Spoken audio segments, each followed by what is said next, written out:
நீங்க டெக்கியா? அப்ப கண்டிப்பா கிட் யூஸ் பண்ணியிருப்பீங்க. பட் அது ப்ராப்பரா தான் யூஸ் பண்றீங்களாங்கிறத இந்த வீடியோல தெரிஞ்சுக்கலாம்.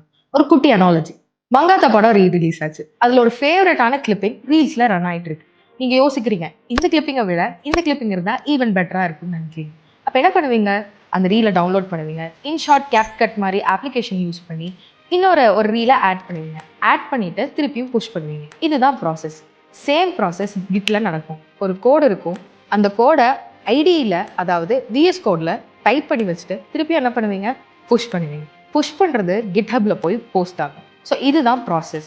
பட் இதுல இருக்கக்கூடிய ரொம்ப மேஜரான இம்பார்ட்டன்டான ஒரு விஷயம் என்னன்னா வெர்ஷன் கண்ட்ரோல். வெர்ஷன் கண்ட்ரோல்னா என்ன?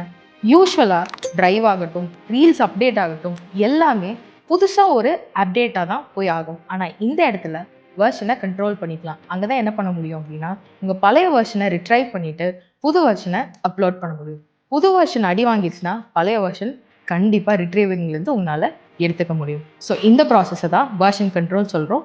இதுக்காக தான் கிட்டும் யூஸ் ஆகுது. ஸோ இந்த மாதிரி உங்களுக்கு ஏதாவது டெக்னிக்கல் ரிலேட்டடான கான்டென்ட்ஸ் தெரிஞ்சுக்கணும் அப்படின்னா ஃபாலோ நுண்ணறிய அகாடமி.